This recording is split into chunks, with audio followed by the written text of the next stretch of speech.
Hare Krishna, Dandavas Pranam to everyone. Dear devotees, thank you for joining us for Sri Jagannath Mandir Sunday Feast online class today. We'd like to introduce His Grace Vamsidhari Prabhu, our speaker today for our Sunday Feast class. Prabhu is currently situating in Salem, India. He's from Salem, India. Yes, and received initiation. Correct, Prabhu? Hare Krishna? Now I'm in Madurai. I'm not in Salem. I'm in Madurai. Yes, Prabhu. Yeah, correct. Okay. Actually, Prabhu from Salem, but currently he's in Madurai. He's residing in Madurai. Prabhu received initiation from His Holiness Bhakti Vikas Swami Maharaj in the year of 2007. Currently serving in ISKCON, Tirupalai, Madurai, India. Prabhu studied Sanskrit and Bhagavad Sastri under His Grace Gopi Pranad.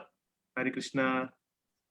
Prabhu studied Sanskrit and Bhagavad Sastri under His Grace Gopi Pradhananda Prabhu in Govardhan for 3 years.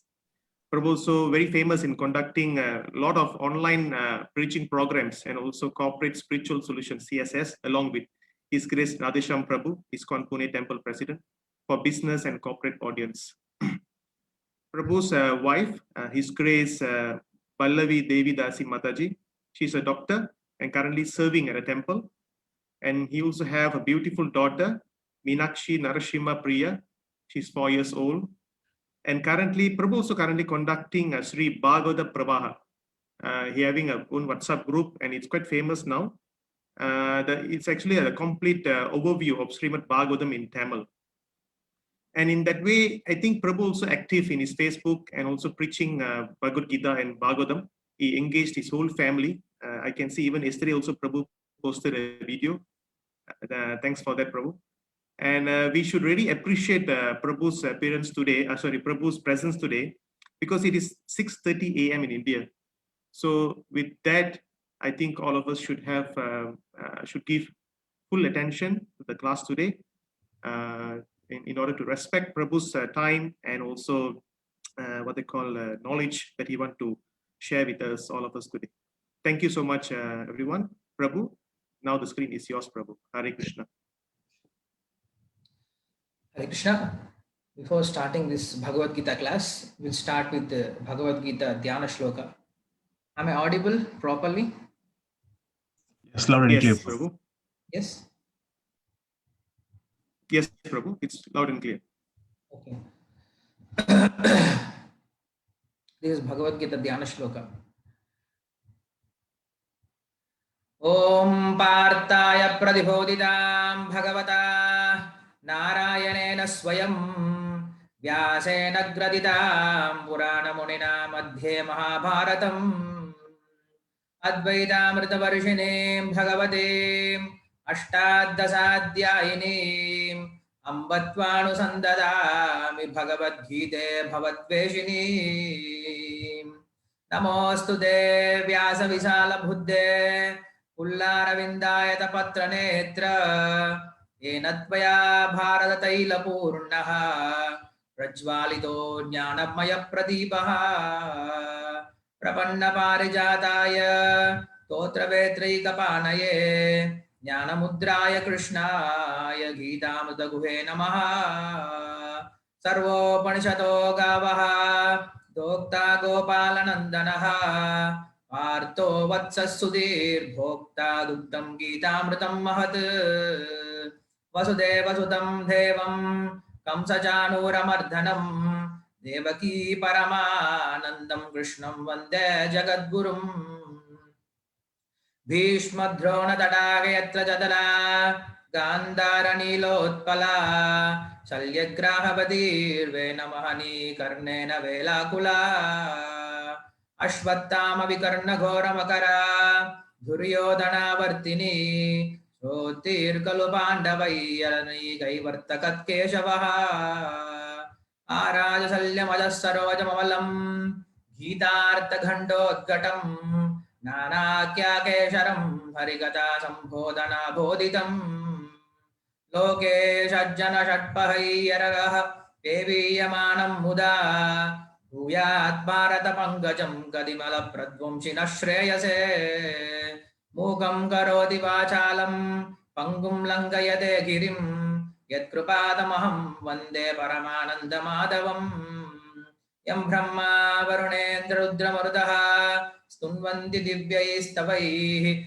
vedaischankramadapmopanishadaihi gayanti yam samaga dhyānavastita tadgatena manasa pashyanti yam yoginaha yasyantam na vidussura suraganaha devaya tasmai namaha.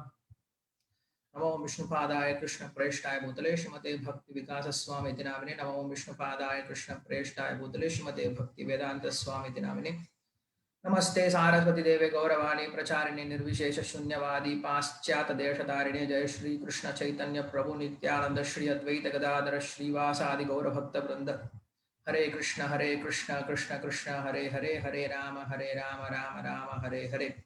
Vanta pravishyamāsimāṁ prasuptāṁ sanjīviyatya kila shakti-dhara-svadāṁna anyāṁ tahastacharana-shravanatvagadīn prāణāन् namo bhagavate purushāya tubhyam pāntvasmān puruhūtavairibalavan mātangamādyat-kata kumbhavacchātri-vipātanāti kapatu pratyeka vajrāyitāha śrīmad-kanṭīravāsa pradasana-kara dhāridhārāti dūra pradvastattvāntah śāntah pravititamanasa bhavita bhūri-bhagaihi. Hare Krishna. Thank you very much for giving me this opportunity to serve by speaking on Bhagavad Gita.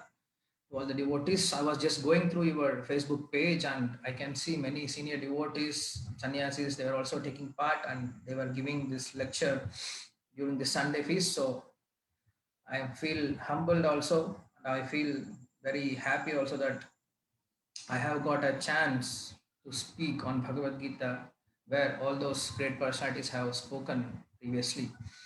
So today's chapter is 12th chapter, Bhakti Yoga, and 11th shloka. So we may wonder why this chapter is called Bhakti Yoga. Because if you see throughout Bhagavad Gita, Krishna is speaking about bhakti, nothing else. Swadharma jnana vairagya bhakti eva gocharaha Narayana Parabrahma Gita Shastre Samiritaḥ. Yamunacharya says in the Bhagavad Gita, Swadharma Jnana Vairagyena Bhakti Yogena Gocharaha.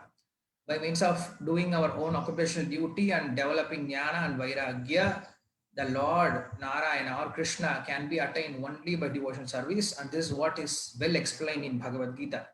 So the main subject matter of Bhagavad Gita itself is bhakti. So if Bhagavad Gita itself, speaking about bhakti, and we can see right from the chapter 2, in every chapter Krishna is stressing on bhakti. So if that is the case, then why this chapter alone is called Bhakti Yoga? Having said that, by Shantirupa Mataji, I was given a request or order to connect Bhagavad Gita with Ramayana, since we are discussing about Valmiki Ramayana also every week with our participants, online participants. So how this can be connected with Ramayana? It's a very interesting analogy. I think this will help you to understand why this chapter is called devotion service. In Ramayana, there is a kanda called Sundara Kanda. It's very famous, Sundara Kanda. Sundara Kanda means very beautiful canto. Why it is called very beautiful canto? Whole Ramayana is beautiful because Ramayana itself is very beautiful. It is Adi Kavya. Kavya itself is very beautiful. So why specifically that portion is called Sundara Kanda? Because if you take Balakanda, it is very beautiful. Why? Because it speaks about how Ramayana has appeared, how Rama has appeared in this world, and how Rama married Sita, and the beautiful couple's description. So it can be called as Sundara Kanda. Or if you go to next Kanda, that is Ayodhya Kanda, it can be called beautiful. Why? Because even though in the midst of all kinds of disturbances, Rama was very peaceful, he was very grave.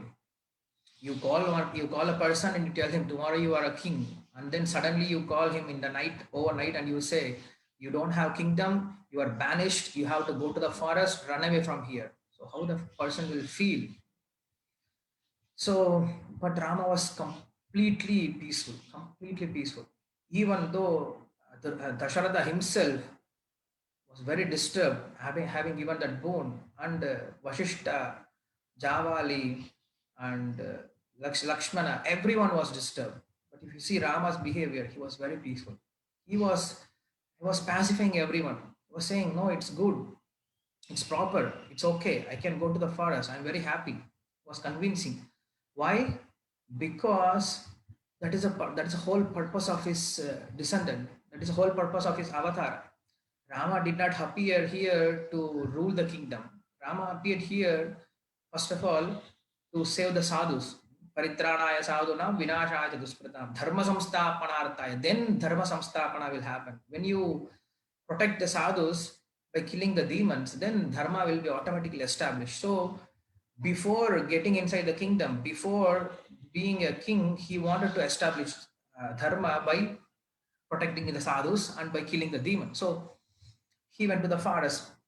So that's why we say Rama knows his purpose of appearance. Why he appeared? To go and kill Ravana and to protect the sadhus. That is the whole point of his appearance. So he is not disturbed. He was not at all disturbed because he knows what he is doing. He knows his goal. Vyasatmika buddhir ekeha kurunandana bhutakaki anantascha buddhaya avyavasayana. Krishna says, if you know the goal of your life, then you will not be disturbed by happiness and distress in this lifetime, which are very temporary. Rama, he wanted to establish dharma. He wanted to save sadhus and kill the demons. And on the way, he got the kingdom, and he got so many other things. So whether he gets, he doesn't get, it doesn't matter. He's happy because he knows his goal and he's going towards his goal. So he's happy with that. So similarly, in our life also, Krishna says Sthita Prajna. Sthita Prajna means we should not be disturbed at any point of time. How to do that? If you know your goal, if you know that higher purpose, what's the purpose of your life, that you should serve Krishna, you should reach Krishna, then on the way, while reaching Krishna, you will have so many kinds of temporary enjoyment and distress, name, fame, defame, different circumstances, but you won't be disturbed because you are going through your path to reach your goal, and you are happy with that. And until you are progressing towards your goal, you will be happy. If you are not progressing towards your ultimate goal of life, then you will be disturbed. So that's why it's very important to know about our real goal of life. What is it? To serve and to reach back. Anyway, so because Rama knows this, so he was not at all disturbed. So this kanda can be called as Sundara Kanda. It was not called. Then Aranya. In Aranya Kanda, we see beautiful descriptions of the forest, of the natural scene, of the rishis, how rishis were attracted to Rama. Even rishis were attracted to Rama. And then how Sita was intimately playing with Rama. So all these beautiful descriptions that we have seen in Aranyakanda, that can be called as Sundarakanda, but it was not. And then at last Kishkindakanda. In Kishkindakanda, we see Rama's real love for Sita. Rama, even though he was so grave when he was avoided not to become a king, when he was banished from the country, he was so grave, he was so peaceful.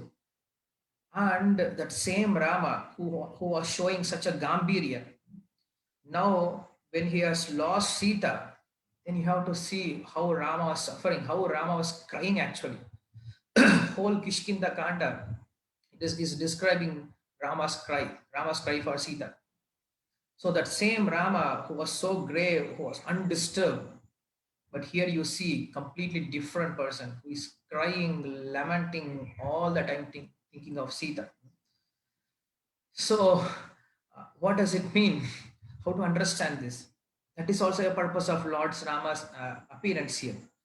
Lord Rama wanted to show the highest form of rasa between a Lord and his devotee, that is Viraha Bhava.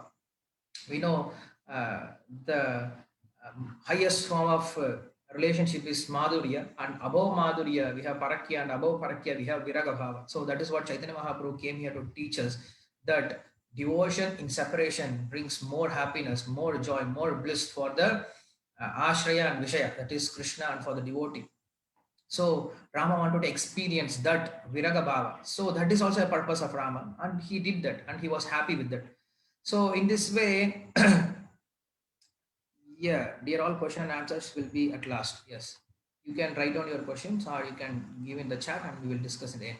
So in this Kishkinda Kanda, the Rama's quality, his Bhakta Vatsalyatvam is shown. So this can be, and we have seen how Hanuman has surrendered, how Rama was giving the full conviction or the faith to the unfaithful person, that is Shugriva. Shugriva, when he saw Rama, he was not at all believing Rama as God, and he was not at all believing him as an even well-wisher. He was running away from Rama, and he was always doubtful with Rama, and he wanted to uh, understand Rama's power also. When Rama wanted to help him by killing Vali, he said, maybe you cannot do that. Rama said, no, I can do that. I'm quite powerful. I'm able to do that. Sugriva, yeah, maybe, I don't know, maybe you are not. Then Rama has to do all kinds of endeavor to give him faith and then make him as a devotee. So this is also a quality, that even though a person is unfaithful, but Lord makes him faithful, Lord gives him faith and then makes him his devotee. Why Lord has to go through all these difficulties? If you don't have faith, then leave him. Why to bother him to give him faith and to make him devotee? Because he had one good quality, that is Hanuman's association. Because Shugriva has taken the shelter of Hanuman, because of this Acharya's association, the Lord has bestowed that faith and devotion and took him back. So in a similar way, even though we don't have a complete Shraddha, complete faith on the Lord and the Lord's protection, still, because if we are somehow or other connected with our Guru, with our Acharya, with our Parampara, and be faithful and serve them, then definitely Lord will give us faith and he will take us back. So this is seen in Kishkinda Kanda, and this Kanda can be called as Sundara Kanda. But ultimately we have Sundara Kanda. And what is Sundara Kanda mean? Sundara Kanda means Hanuman jumps from here and goes back to Lanka, searches there, finds Sita, had a conversation, and comes back and visits Ravana and kills everyone there, burns Lanka, comes back to Sita, takes blessings and take the Angulya, means ring, and goes back to Kishkinda, goes back to Rama, and then he informs that I have found Sita. So this is called Sundarakanda. Why this part is called Sundarakanda? The Acharyas explain, because in this Sundarakanda, the quality of devotee is explained more than Lord. In other places, the greatness of the Lord is described, and when the quality of Hanuman, the power of Hanuman, the devotion of Hanuman, the surrender of Hanuman is described. So that's why this part is called Sundarakanda. When Hanuman came back, Rama, he just stood up and then he said, Sadarsham Nachayet Sadarsham Priya, means you have done such a wonderful thing to me. I cannot give you back. I'm indebted to you all my life. I cannot give you back anything for this help. Who is saying? Vaikuntapati, Shriyapati, or Lakshmipati, who has everything, but he says, I'm indebted. I cannot give you back. Why? He can give anything. He can give a good girl for him to marry. He can give full kingdom. But Hanuman is not interested in that. Hanuman is not at all interested in that. He says, Sadarsham Priyam. I cannot do the loving reciprocation like you have done to me. I want to do the same kind of reciprocation. But Rama says, I cannot do that. I am not able to do that. I am not able to give back anything to you. So what I can give you, I can just give you myself. So he just hugs Hanuman, Alingana, and Hanuman hugs back Rama. And this Alingana is very rare in Ramayana. In Krishna Lila, you will find this kind of Alingana everywhere, but in Rama Lila, it is very rare. So Rama completely gives himself to Hanuman, and Hanuman takes Rama in his position. Now Hanuman has hugged Rama, And if anybody wants Rama, then Hanuman has to take out that hand. So now Rama has become Hanuman's possession. So in this way, Rama is showing the greatness of devotee and his love for the devotee. And what Hanuman does, he says, Swami, you don't have to be so much worrying about like this, because you see there are millions and crores of Sainya, Vanara Sainya waiting for your order, and everybody is able to do that, to do this job. Don't do you think I have done this job, that going to Lanka and seen Sita? No, it is not my power, it is not my ability, it is your wish, it is your desire, it is your mercy only. Because as soon as we started to go to find Sita, then you called me and you gave me the ring. If you find Sita, please give this. In spite of all these Vanaras, even though so many Vanaras went in the search of Sita, you called me specifically and you gave me this mercy. So by your mercy, by your strength, I found Sita. I am like a Ramabhana. When Ramabhana is released, it will definitely go and achieve the result and come back successfully. So I am just like a Ramabhana. I have no independence. I am just an instrument in your hand, and I did what you wanted me to do. So it is your mercy only. You don't have to be thinking too much, or you don't have to thank me too much. It is your mercy. You will have thousands of Hanuman, but I will have only one Rama, because everybody is there to serve you. But for me, you are the only Lord. I cannot get a Lord like you in the whole world. So in this way, Hanuman reciprocated his loving exchange with Rama. So if you see, Rama is exchanging, Lord is exchanging loving relationship with his devotee that he is seeing. He is saying, I'm indebted, I'm giving myself to you. And devotee is giving back. No, my dear Lord, it's not mine, it is your mercy only. So I have nothing to do, I want to do more. So this loving exchange between devotee and Lord, it is very beautiful. So that's why this Kanda is called Sundara Kanda, the loving exchange between Lord and his devotee. So in the similar way, if you see in this 12th chapter specifically, the quality of the devotees are mentioned more than Lord's quality. Starting from Bhagavad Gita, if you see from 2nd chapter and 3rd chapter, bhakti is spoken everywhere. Like in Karma Yoga, without bhakti, Karma Yoga is useless, because whatever karma you do, there are so many aparadhas, there are so many faults. So to rectify that, we say Krishna Arpanam, Sarvam Krishna Arpanam. We always call Pundarikaksha's help.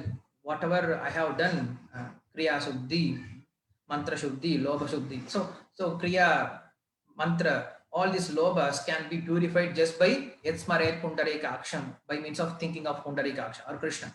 So in Karma Yoga, you need Bhakti's help. In Jnana Yoga, you need Bhakti's help. In Dhyana Yoga, definitely Dhyana Vastita Tadgatena Manasa Pashyantiyam Yoginaha, you need Krishna's help, you need Bhakti's help. So even though the Bhakti is spoken in all the chapters, but it is not spoken in a conclusive manner. It was spoken here and there. But here in the 12th chapter, the Bhakti is spoken as a conclusion, and just Bhakti is spoken here.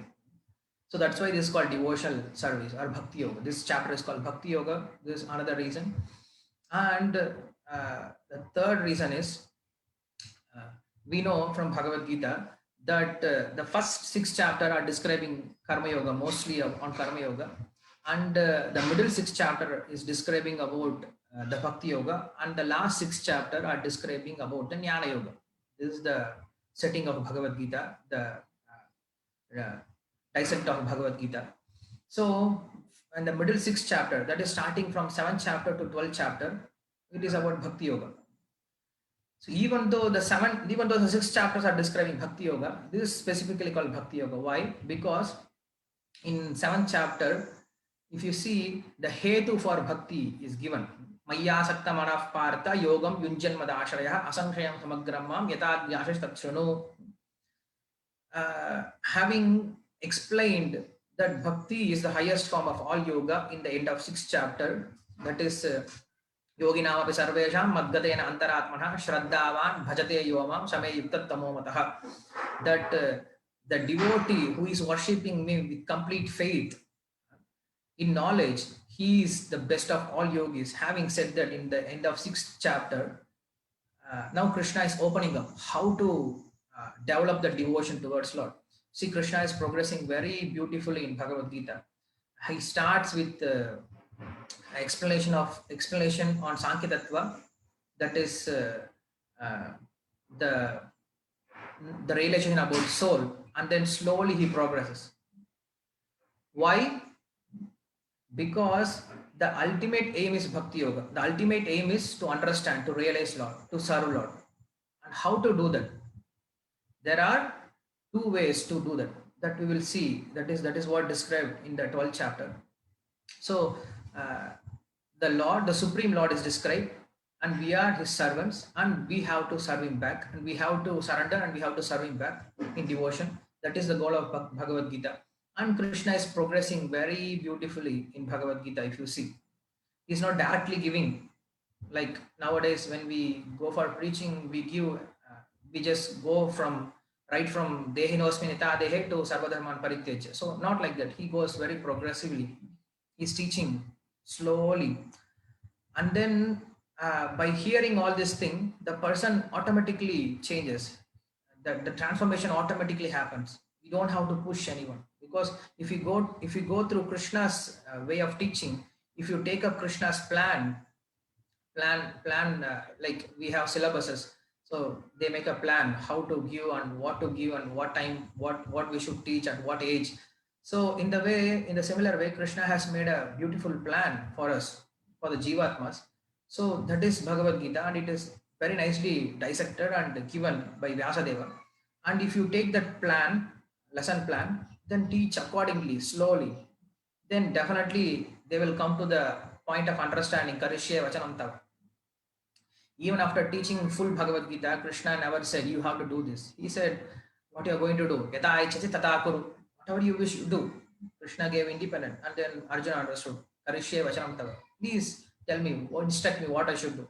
So this is the complete understanding of Bhagavad Gita. If you understand Bhagavad Gita, then you should come to this point that Krishna, whatever you say, I will do. That's it. There is nothing else. So we should bring a person to that understanding that whatever you say, I'm ready to do that. That is the ultimate instruction of Bhagavad Gita. So he is progressing slowly in Bhagavad Gita. If you read Bhagavad Gita in a continuous way, then you will understand this progress, how this works. So why I'm speaking all this thing, because when I take a shloka in the middle, then we may be wondering why this shloka is here. Like today's shloka, we'll just see today's shloka. Can you share today's shloka, Prabhu?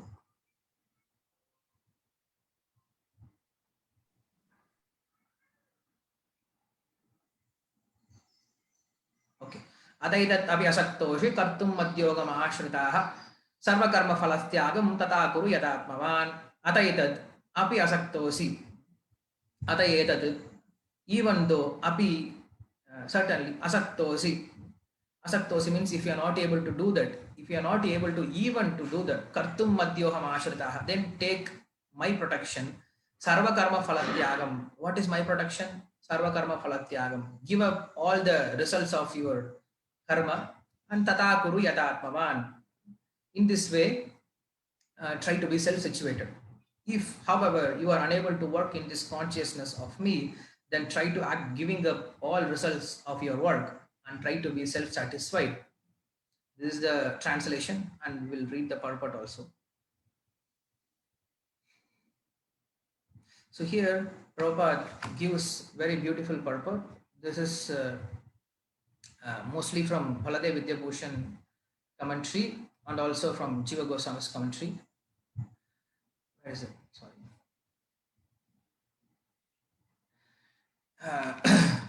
It may be that one is unable to empathize with the activities of Krishna consciousness because of social, familial, or religious consideration, or because of some other impediments. If one attaches himself directly to the activities of Krishna consciousness, there may be objections from family members or so many other difficulties. For one who has such a problem, it is advised that he sacrifice the accumulated result of his activities to some good cause.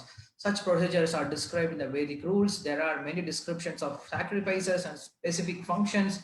For the full moon day, there is special work in which the result of one's previous action may be applied. Thus, one may gradually become elevated to the state of knowledge.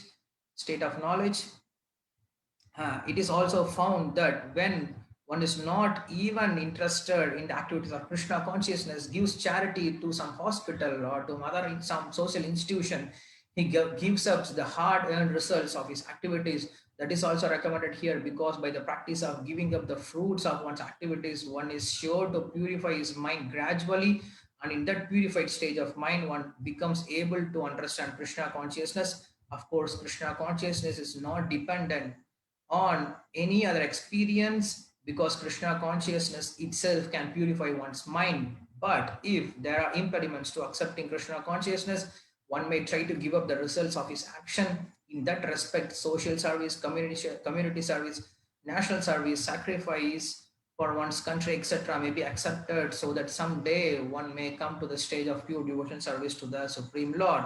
In the Bhagavad Gita 8.14.6, we find it is stated, Yata pravartir bhutanam, if one decides to sacrifice for the supreme cause, even if he does not know that the supreme cause is Krishna, he will come gradually to understand that Krishna is the supreme cause by the sacrificial method.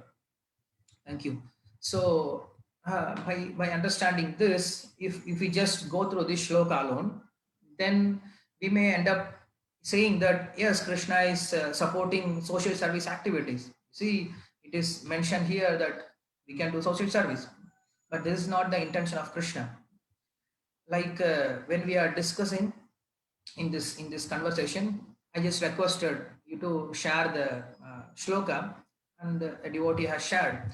So if you just take this one sentence out of context, and you say, okay, in that lecture they were discussing about sharing a page and reading today's shloka. So this was discussed. So this is not the subject matter of today's discussion. We should see the whole description. What is the full conversation is all about, not a part of the discussion.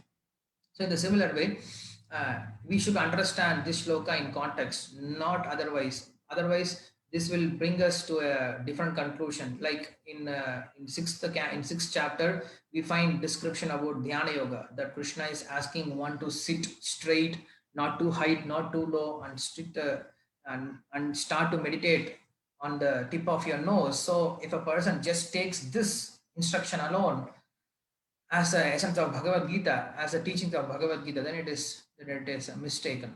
So we should see complete picture of Bhagavad Gita, then you will understand the purpose of Bhagavad Gita.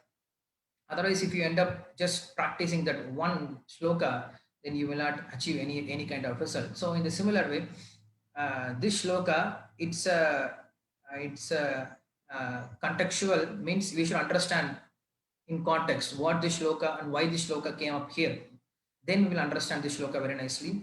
So just now we have seen the title, that is devotion service. Why this chapter is called devotion service, and now we will slowly go to the subject matter of this 12th chapter. What this 12th chapter is speaking all about. Bhaktaha Shraištyatvam means the highness of bhakti, or the topmost position of bhakti is discussed in the 12th chapter. And upaya uktihi, and upaya uktihi means the means of attaining that bhakti or the Supreme Lord. And aśaktasya amanittatvam, that is, if you are not able to do that, bhakti directly, then atmanishtata, how to endeavor to realize that atma. And Tatprakaraha means and what are the qualities of the devotee. And bhaktehe atipritihi, and the Lord's atipriti means highest form of love for the devotee. So these are the 5 subjects matter discussed in the 12th chapter. What is it? Bhaktihi Shrashtyatvam, the supremacy of bhakti, and upaya uktihi, and the means to attain that upaya, that is bhakti, and aśaktasya atmanishtata. If you are unable to do that bhakti directly, then what you should do, and tat prakaraha. And in this way, the quality of the devotees are described, and bhaktehe atipritihi, the Lord's highest form of love for that devotee. So these 5 subjects are discussed in this 12th chapter, and this 12th chapter starts like this, that Arjuna is asking a question that okay, in the end of 11th chapter, Krishna is saying one very interesting shloka. He says, bhaktya tvananyaya shaktya aham eva vido Arjuna jnatum drashtum cha parantapa. Means in this shloka he says, bhaktya tvananyaya shaktya, only by devotion service one can attain me. Jnatum, one can understand me, and drashtum, one can see me directly, and one who can reach me also. So only by devotion service one can attain me. He had concluded this in the 11th chapter. Now in 12th chapter, Arjuna is asking a question. He says, Krishna, I understand that there are, as far as your instruction is concerned, I understand there are 2 things. One is the progressive way of attaining the devotion service, and the second thing is directly attaining the devotion service. So progressive way is you do karma yoga, then jnana yoga, then dhyana yoga, then you come to bhakti yoga. This is a progressive way of doing bhakti. This we have seen from karma yoga to 6th chapter dhyana yoga. And in the 7th chapter, Krishna shifts the paradigm. He says, Maya sakta manah partha. You get attached with me and then you hear from me, so that I will tell you by what means you can attain me directly. So by means of bhakti, directly to me, you will attain me. So this is second method. First method is progressive method, that slowly you take up bhakti, not immediately. And second method is you take up bhakti direct method. And if you see, Krishna is helping a devotee because we are not aware of Krishna. We don't know who is Krishna, what is Krishna, and how he is, and where he is, and how to love him. So Krishna is helping from the 7th chapter. You hear from me, I will teach you how to love me, who am I, what are my qualities, what are my shaktis. So the hetu, or the cause for the devotion, cause to get attachment for Krishna, is explained from 7th chapter. In 7th chapter, Krishna is explaining about his qualities, his energies, and he's helping devotee to see in all the things, like rasoham apsakaunteya prabhasmit suryoho pranava sarvedeshu sabdake paurusham rishu. All these shlokas teaches us in all the material elements you can find me. You can, in this way you will develop devotion for him, because when you understand that Krishna is in everything and he's helping you in and around from birth till death in all kind of circumstances, then definitely you will have some kind of love for that person. Definitely you will have some respect. Definitely you will have some affection for that person. So Krishna is explaining all these things in 7th chapter, and then in 8th chapter he's teaching about, if you become my devotee, then how it is easy for you to attain me, to my abode. And then in 9th chapter, if you are surrendering to a wrong person, it is very difficult, but if you come back to me, you will attain me very soon.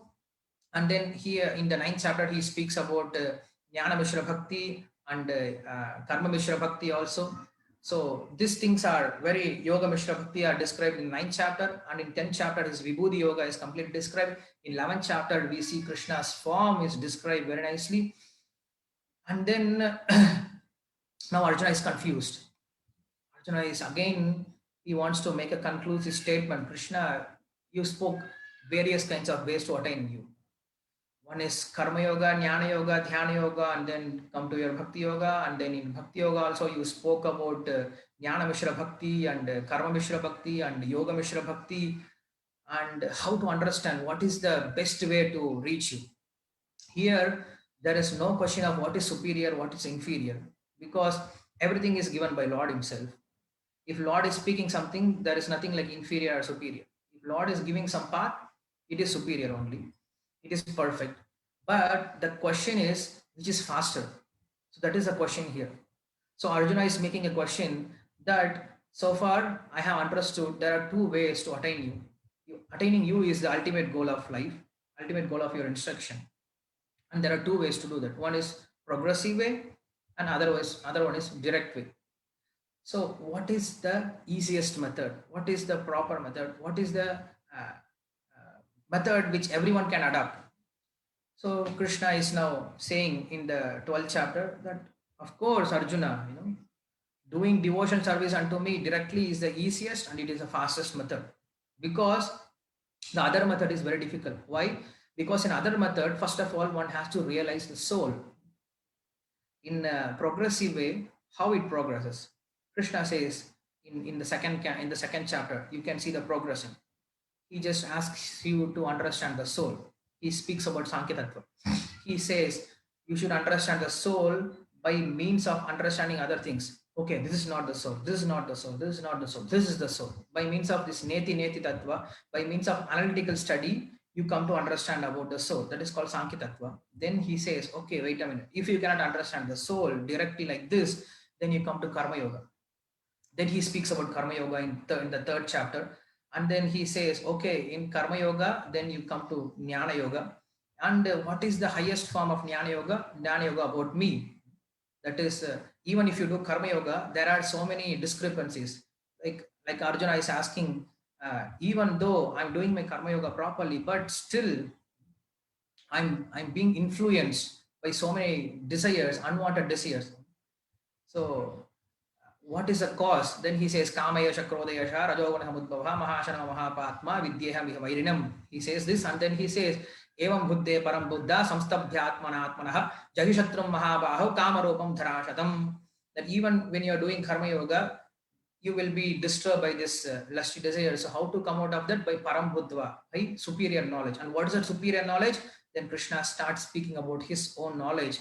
That is how he takes birth in this world, and then by understanding him, how one can come out of this material world, and how he has given this knowledge to Surya Bhagavan. So all these things are described in the 4th chapter, and then he goes on speaking about Jnana Yoga, and then in the 5th chapter he discusses what is better, whether Karma Yoga is better and Jnana Yoga is better. Both are same, because both yield, both are expecting to attain the same result, that is realizing of the soul.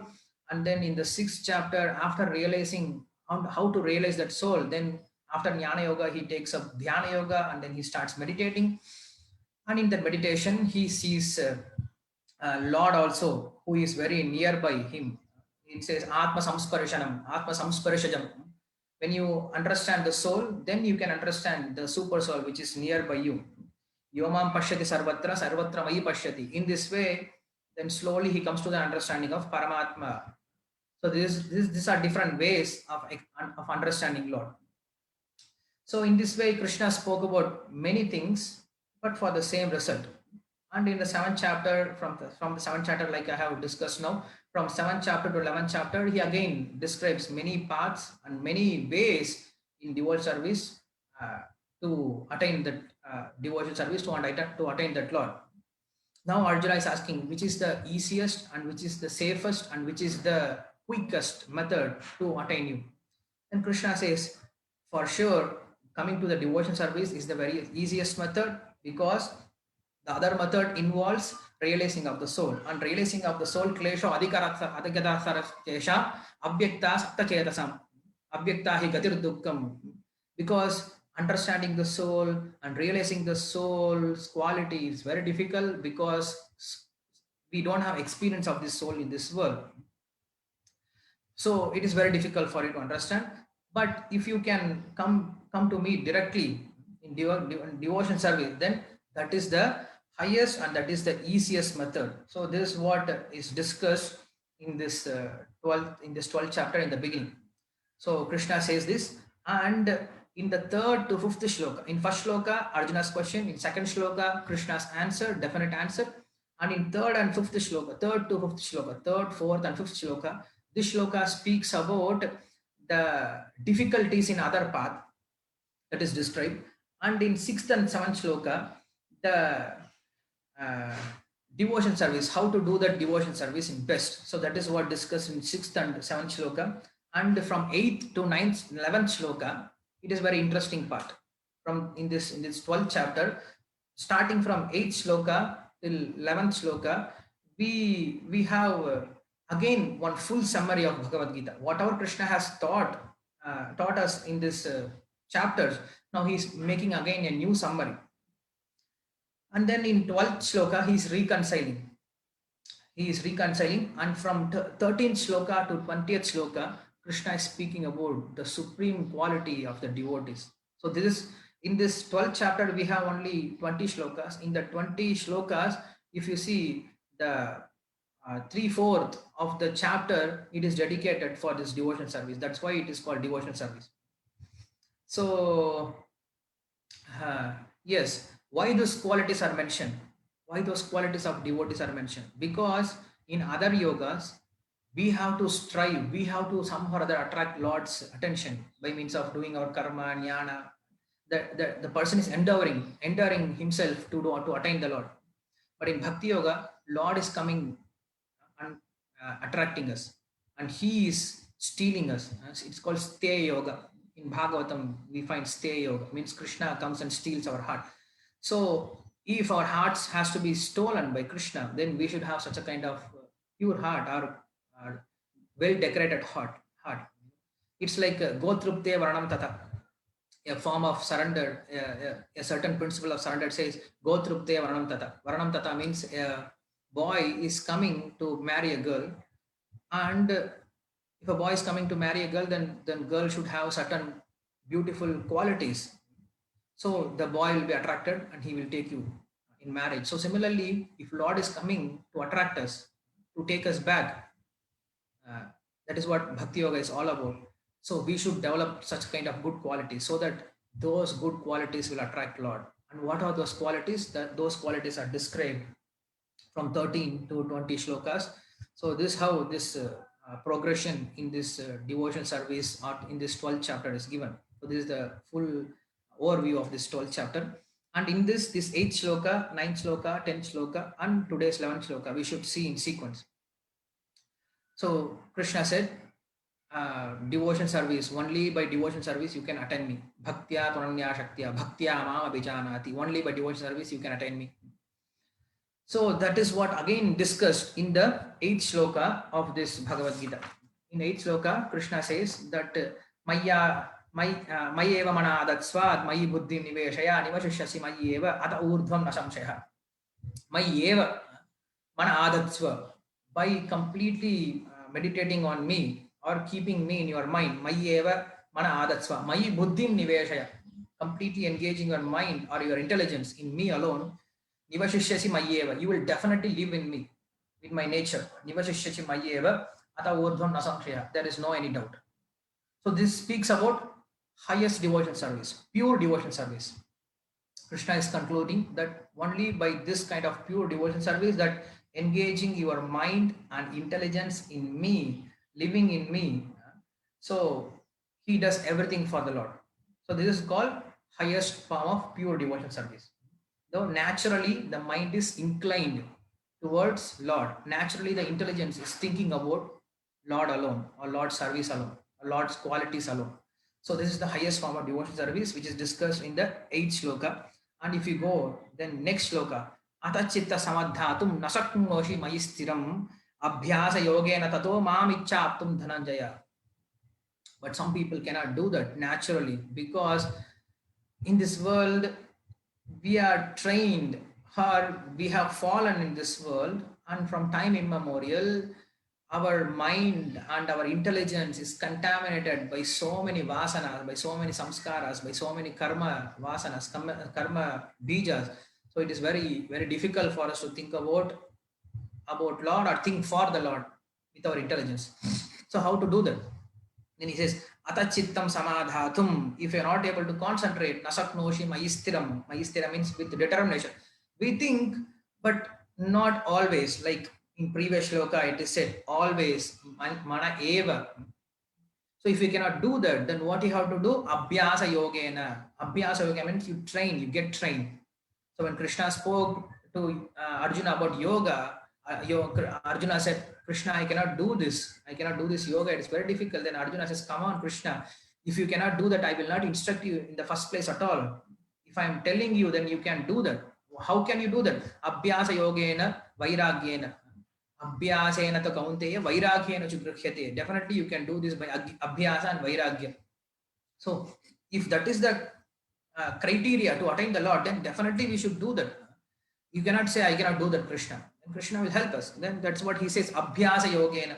Then what you do, if you cannot fix your mind naturally and spontaneously on Krishna, then do abhyasa yoga. Abhyasa yoga means sadhana bhakti. That is what we are all doing. Now, what is sadhana bhakti means? Sadhana bhakti means putting ourselves under a superior or under a proper authority and just trying to do whatever they say. Like getting up for Mangalarati, chanting, reading, hearing, serving, even though sometimes we don't like. That is called sadhana bhakti. Sadhana bhakti means we don't like, but we should do. We are not interested, but we should do it very, very enthusiastically. That is called sadhana bhakti. So why? Because our superior has instructed us, so we are doing. So with this instruction, keeping ourselves under some control, we are doing this. So this is called abhyasa yogena. By means of abhyasa yoga, by means of sadhana bhakti, what happens? Then slowly our love for Krishna will gradually wake up. Like Nitya Siddha Krishna Prema Sadhya Kabunoy Shravana Adi Suddha Chitta Karaya Uday. Chaitanya Mahaprabhu says, this Krishna bhakti, you don't have to get it from somewhere. It is already in your heart. It is hidden. It is closed. It is covered. It is forgotten. So what you have to do? Just you have to awaken it up. How to do that? Shravanadi Suddha Chitta Karaya Uday. Shravanadi Suddha Chitta means with pure consciousness. Now our consciousness are contaminated. So how to purify that consciousness? Shravanadi Suddha Chitta. Shravanadi means Shravana Kirtana Vishnu Smarana. All these 9 kinds of angas of bhakti. If you practice, then our intelligence, our chitta will be purified. So in this way, the love for the Lord will wake up. So that is the whole process of what we are doing. That is called bhakti. Bhakti means that which helps us to remember Lord, to reawaken our consciousness, to reawaken our original consciousness. That is called bhakti. That is called bhakti process. Apart from anything else, it's not bhakti. So we should be very, very much sure what is bhakti. What we are doing, is it bhakti or not? We should be very careful. If that thing, it's not making us to remember Lord, it is not making us to hear about Lord, it is not making us to get interested in Lord, then it is not bhakti. Even though apparently from outside it may be looking like bhakti, but it is not bhakti at all. Why? The purpose is missed. So again, yes, in 9th shloka he speaks about the sadhana bhakti yoga, means how to reawaken that spiritual consciousness. Prabhupada says many times in his purport that we are like a mental people here. We are like crazy people. Why we call somebody as mental? Because he has forgotten his real identity. Why we call somebody as mental? Even though he may be apparently looking like some intelligent fellow. Somebody is behaving himself like a traffic police. Somehow somebody is behaving like a teacher. Somebody is behaving like a politician. You can see all these things in mental hospital. They may be following all this like a police. He is showing and he is making wave like a traffic police. He's doing all these things very nicely, but still we call him as a mental. Why? Because he has forgotten his own nature and he has taken up a different imaginary nature. That is why we call him as a mental. So what is healthy consciousness? Coming back to his original consciousness. That is healthy consciousness. So similarly, that is what we call mukti. Mukti means muktir hitva anyata arupam sarupena vyavasthitihi, means giving up our false identification, false engagements, and coming back to our original engagement is called mukti. There is no any difference between bhakti and mukti, because bhakti starts in the stage of mukti. Brahma bhuta prasannatma na sochiti na kankshati samas sarveshu bhuteshu mad bhaktim lavate param. In the Brahma bhuta stage, mad bhaktim lavate param, one gets my bhakti. So now we are doing sadhana bhakti. It is not pure bhakti, it is sadhana bhakti. So sadhana bhakti means by constantly hearing, chanting, remembering, we try to get back our original consciousness. So that's what we do for the mental people also. We try to take them to the old places where they are connected and make them to remember their old shlokas, old stories. So in this way, you give him the old memories. So in the similar way, in Bhakti Yoga, what we are trying to do, we are trying to serve Krishna, we are trying to hear, chant, glorify. So all these things are helping this soul to remember, to purify and to remember his original old consciousness, his eternal consciousness. So that is called sadhana bhakti. So that is described in the 9th shloka. And in 10th shloka, Krishna goes even more lenient or more merciful. He says, Abhyasepi asamartosi mat.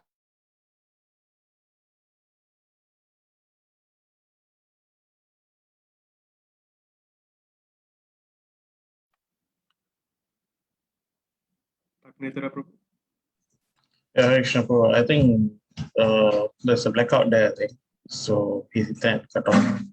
Shall we then we wait for a while? Then Yeah, maybe 2 minutes. Yeah. we can play music, Prabhu. Kirtan. Meanwhile, thank you.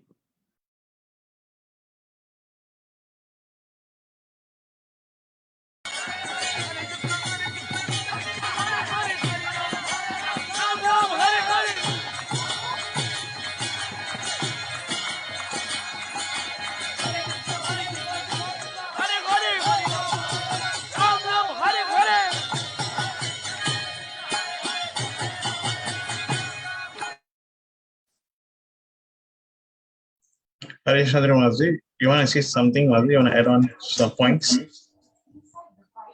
Okay, it looks like it. He's not in the. Yeah, he's not. He's not here. Yeah.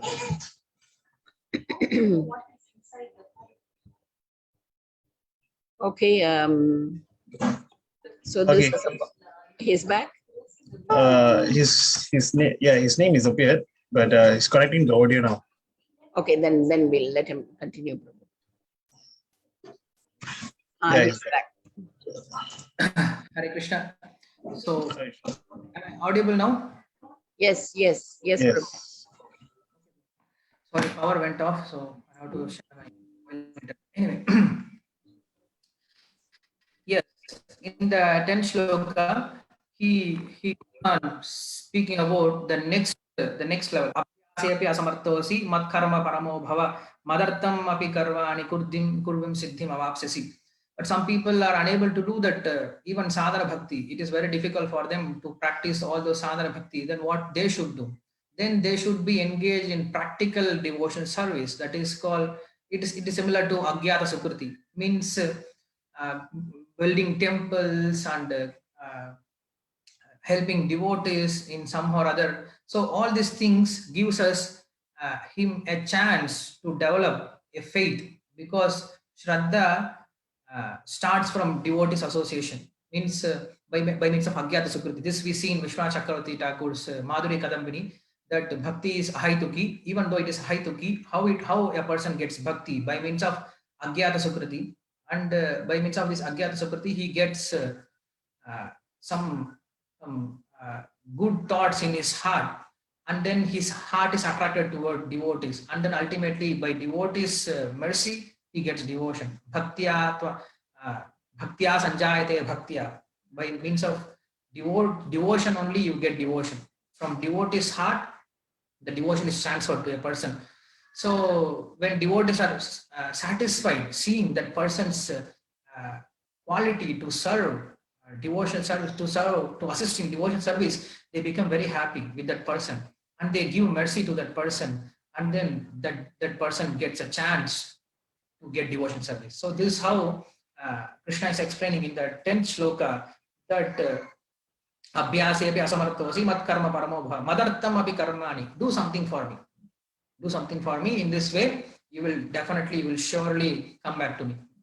And then now in the 11th shloka, athaitad api aśaktosi kartuṁ mad-yogam āśritaḥ sarva-karma-phala-tyāgaṁ tataḥ kuru yatātmavān. Now he again comes back to the place like karmanyevadikaraste ma phaleshu kadeshana ma phaleshu kadachana ma karma phalahe durbhur ma te samgostu karmani. You see, Krishna, he was taking us from karma yoga to pure devotion service. And then now from 8th sloka to 11th sloka, he is now going back in a circle. He says pure devotion service, sadhana bhakti, and then working for me. And then if you cannot do that also, then what you should do? Then you should take my ashraya, mad-yogam aśritaḥ. You take my ashraya. What is an ashraya? Varnāśrama dharma. So Varnāśrama dharma helps us to reach God in a very progressive way. That is what we see in Bhagavatam also, in the beginning of the Bhagavatam. Then Varnāśrama acharayat parapuman Vishnuvar ārādhyate pantah. So the whole aspect of Varnāśrama is meant for satisfying the Lord. So in this way, now Krishna is saying that somebody may be not interested in Krishna conscious activity also. So for those kind of people, even if they do some kind of social activities or some kind of punya karmas, but we should understand here he says not only punya karmas, not only his varnāśrama dharma, but he says sarva-karma-phala-tyāgaṁ. That is very important thing.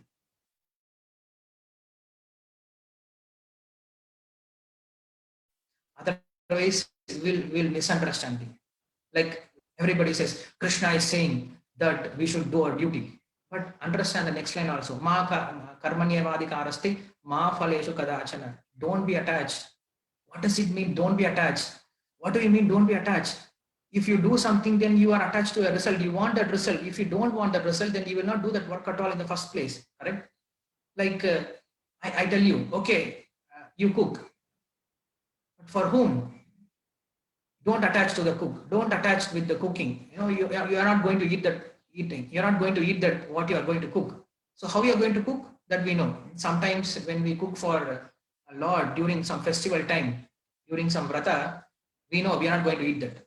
In the morning times, we make some small amount of bhoga. Then we know we are not going to eat that. So how we will cook? We just cook. You know, something we need to cook. So we will cook and we will offer. Why? Because I'm not going to eat it. If I'm going to eat it, then I will cook very nicely. So in the similar way, if we say that don't be attached with your results, then how we are going to do that work? We are going to mess that work. We are not going to do that work in a proper way. I'm saying work, but no salary. Work, no salary. Who will do your work properly? Nobody will do that work properly. Don't get attached to the work. So what does it mean? Don't attach to the work. It means, here Krishna says, sarva-karma-phala-tyāgaṁ. You should give that results to me. That is called without working without attachment. Means you are cooking, but for whom you are cooking, when you know that today some collector or some important mayor is going to come to a temple and he is going to get that prasadam, bhoga, then how you will cook? You will cook with more consciousness. More consciousness than how you will cook for yourself. If you are cooking for yourself, you may put some small amount of kismis. But if you are cooking for some high prestigious person, some very rich person, or for a very important person, then you will put more kismis. Then you will have more flavors. Then you will have more ghee. Then you will have more attention for them. So that's what Krishna is saying. So if you work varnāśrama dharma, but if you work for me, that is called sarva-karma-phala-tyāgaṁ. If you work for me, thinking of it is his work, then slowly you will get purified and you will reach me. So here there are various commentaries and it is mentioned that I have only 5 more minutes. Anyway, in the 18th chapter, again Krishna will summarize the same thing. Yata pravartir bhutanam, like Srila Prabhupada has mentioned in the purport. Yata pravartir bhutanam yena sarvam idam tadam swakarmena tam abhyarcha siddhim bindati manavaha. Swakarmena abhyarcha means by means of performing the swakarma abhyarcha. By if you are doing your swakarma itself, it becomes an abhyarcha, means it becomes a worship for the Lord. Why? Because you are following some Lord's instruction. If not direct instruction, you are following some instruction of the Lord. In spite of being a demon, in spite of being a rascal, in spite of not following any instruction, you are following some instructions of the Lord. Siddhim vidyati manavaha. In this way, one will attain knowledge and he will attain it slowly, gradually. What is it? then mad bhaktim lavate param, then he will attain the devotion. So this is how the progression goes. So what does it mean today's shloka? Today's shloka is definitely you should do some work.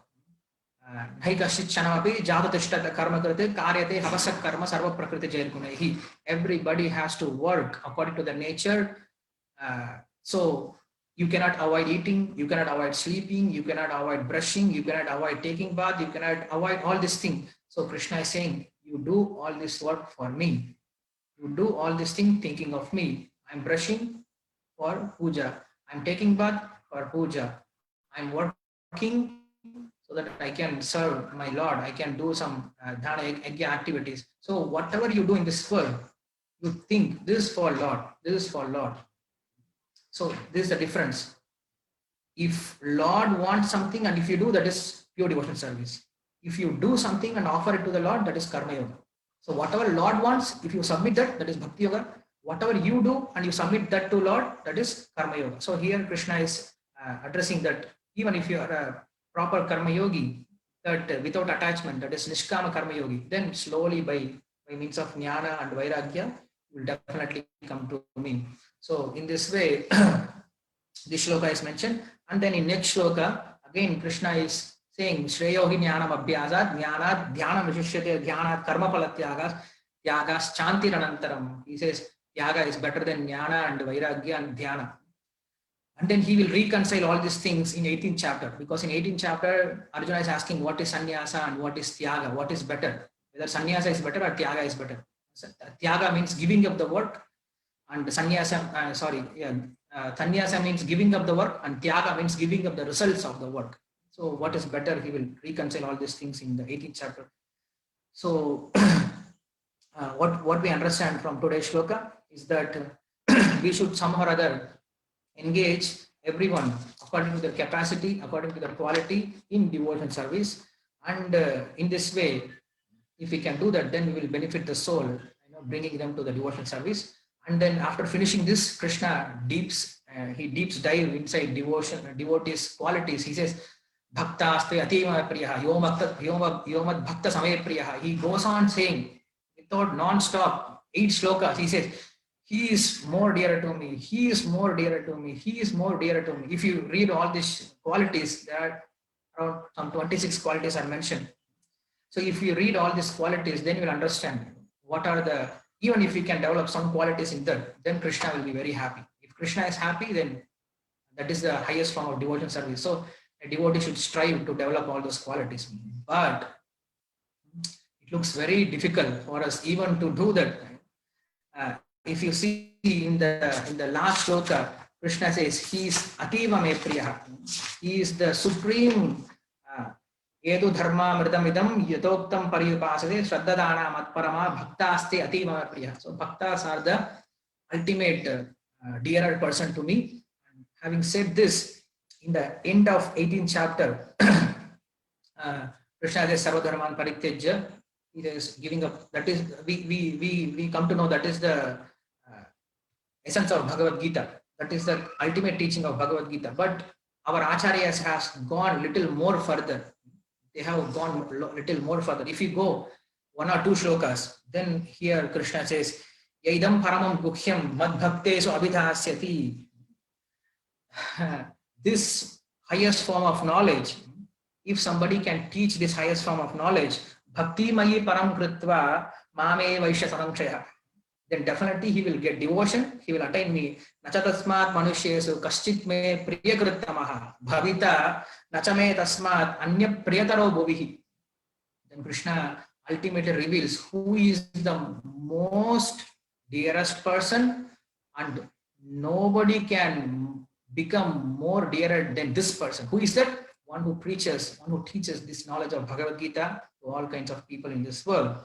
So we have, our acharyas have taken up this mission, this mood, more than surrender. Surrender means doing everything for Lord. And what you can do for the Lord, giving up this, giving this knowledge to others. That is the highest form of surrender. That is the highest form of devotional activities, or that is the highest way of pleasing Krishna.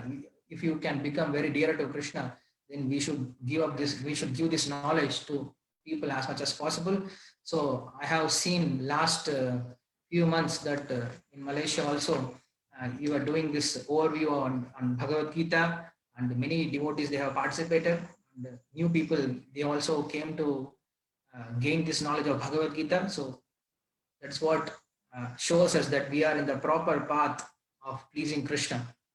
So I thank you very much for giving me this opportunity. I thank Shantarupa Prabhu and Kripasindhu Prabhu for giving me this opportunity to speak something about Bhagavad Gita. And I hope it's useful and it is understandable what I have spoken. Thank you. Hare Krishna.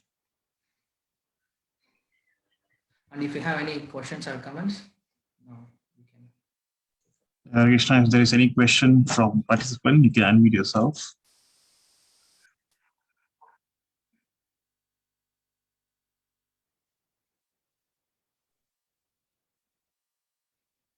Hare Krishna, Hare Prabhu. Krishna.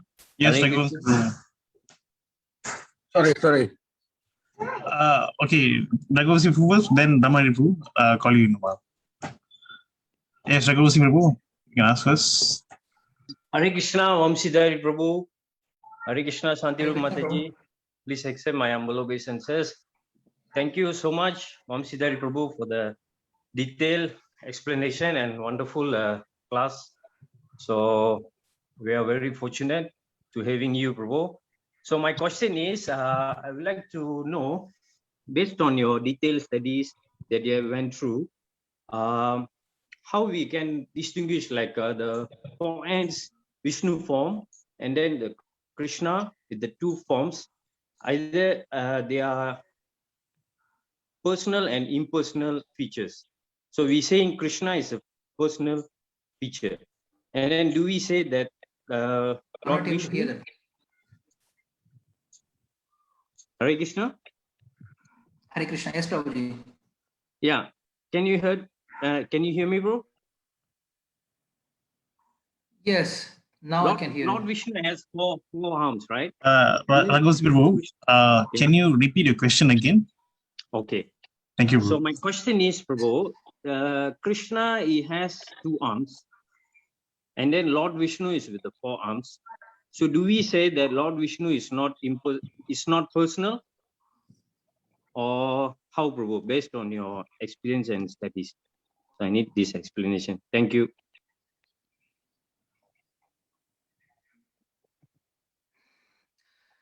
So what is impersonal? He is personal only. It is also personal form. Impersonal means his Brahmajyoti, his effulgence from his body we call as impersonal, but Krishna's two-hand form, Krishna's four-hand form, all personal, his personal form only. For Lakshmi, Krishna's four-hand form is personal. For Hanuman, Rama's forest form is personal. For Prahalada, Hanuman's form is personal. For Gopis, Krishna's two-hand form is personal. So depends on your rasa. All these forms may be looks, but it is all personal form of the Lord for those devotees. And impersonal means what we are referring in our Prabhupada books. What Prabhupada refer means his effulgence. That's what impersonal form means. All other forms are very personal. Krishna is very personal with all his devotees. It doesn't matter whether it is Shantarasa, Dasarasa, Sakyarasa, Vatsalyarasa, Madhurasa, Krishna is very personal.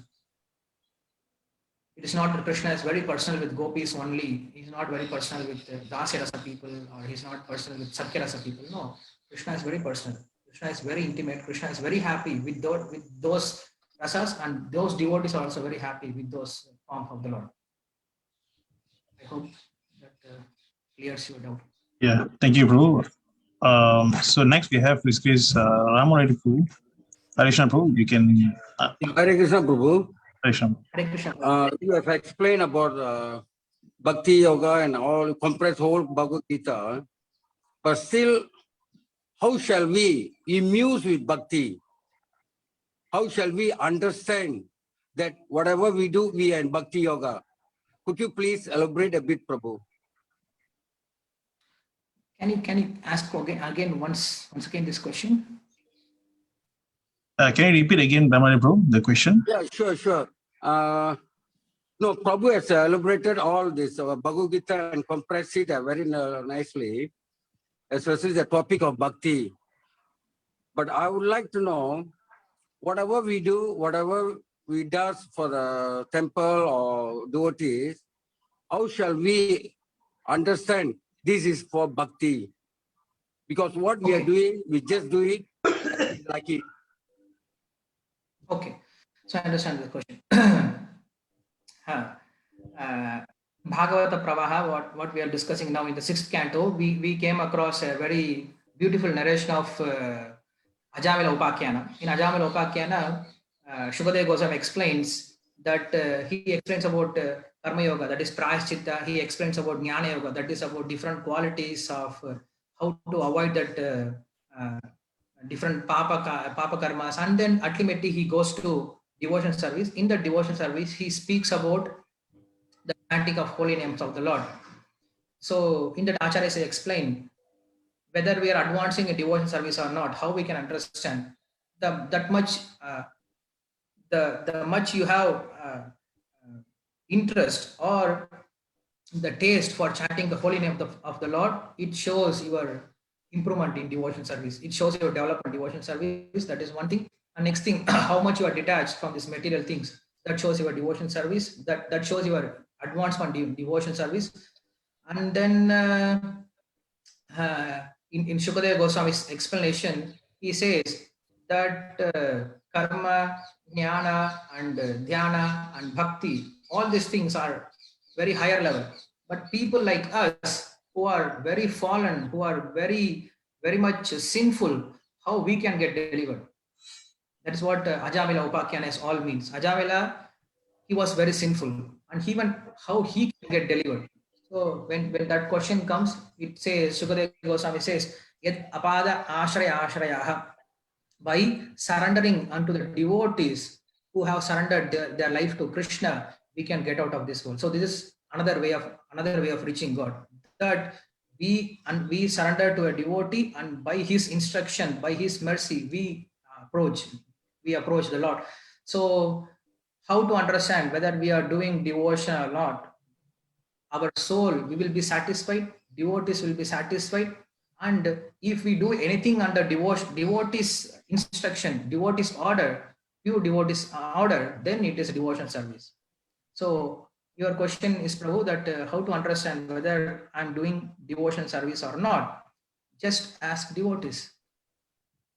Just ask devotees. Whenever you are doing something, just consult with them. That's why we have devotees. We have book Bhagavata and we have person Bhagavata. So we take help from devotees. Even you are a Jada Bharata, even you are a Bharata Maharaja who is very advanced in Bhava stage, who can meditate on the Lord for days and days, but still you can get attracted with a deer and you will be completely out of devotion. If you are thinking yourself that you can do bhakti alone, then we may fall down from devotion because we don't have devotee association. He was not taking support from devotees.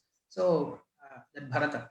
So in the similar way, whether we are doing devotional service or not, how to understand? By devotees association, by devotees consultation, by consulting with our guru, by consulting with our Siksha guru, we can come to know that whether whatever we are doing is devotion or not, whether it is satisfying the Lord or not, whether it is satisfying the devotees or not. Then by this way also, by externally we can understand, by internally you can understand by your own satisfaction. When you are eating, then you understand you are satisfied. Nobody has to come and tell us you are getting satisfied now. In the similar way, when we are doing devotion service, definitely we will be satisfied. If you are not satisfied, then we may understand that there is some discrepancies, there is some problem in our devotion service. So we may again go and consult with the devotees how to do it in a more pure way so that it satisfies the soul. Atma suprasidati, ahituki apratihata. Only the devotion service which is ahituki apratihata, undisturbed and unmotivated, can satisfy the soul. So ultimately, devotees association and devotees instruction will help us. So I hope I answered this question. Thank you, bro. Thank you very much. Thank you, Ramaripu. Thank you, Vamsidharipu. So I'll call His Grace Shantanu Mataji to give a closing address. Shantanu Mataji. Hare Krishna. So thank you, Vamsidhari Prabhu. That was very nice of you to come to SJM, to Sri Jagannath Mandir, Kuala Lumpur, and address the congregation. You're also live on Facebook, and many devotees are appreciating the lecture. And Actually, Prabhu is also conducting Srimad Bhagavatam classes. He in fact has a group called Sri Bhagavata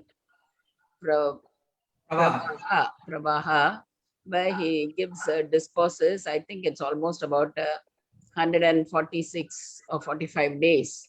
He's been continuously giving, so you can join. But it's a little late for us, 10 to 11:30 p.m. And we truly appreciate your gesture for joining us today, Prabhu. Thank you very much for this enlightening class. Thank you, Mother. Hare Krishna. So, as you have asked me to speak from Ramayana, so I have started with little Ramayana also, Ramayana's background. Okay. We are teaching Yeah, Ramayana also. yeah, I heard. Yes. Yes, Prabhu is also conducting Ramayana classes both in English and Tamil. Okay. Nice. Thank you, Vamsidari Prabhu. Thank you, Chandra Mataji. Hare Now we should conclude. Thank you so much. We'll finish here. Yeah, we finished it. Yes, Thank you so Prabhu. much. Thank you, Prabhu. Thank you, Hare Krishna. Vaśya kripa sindhu Hare Krishna. Hare Krishna. Hare Krishna.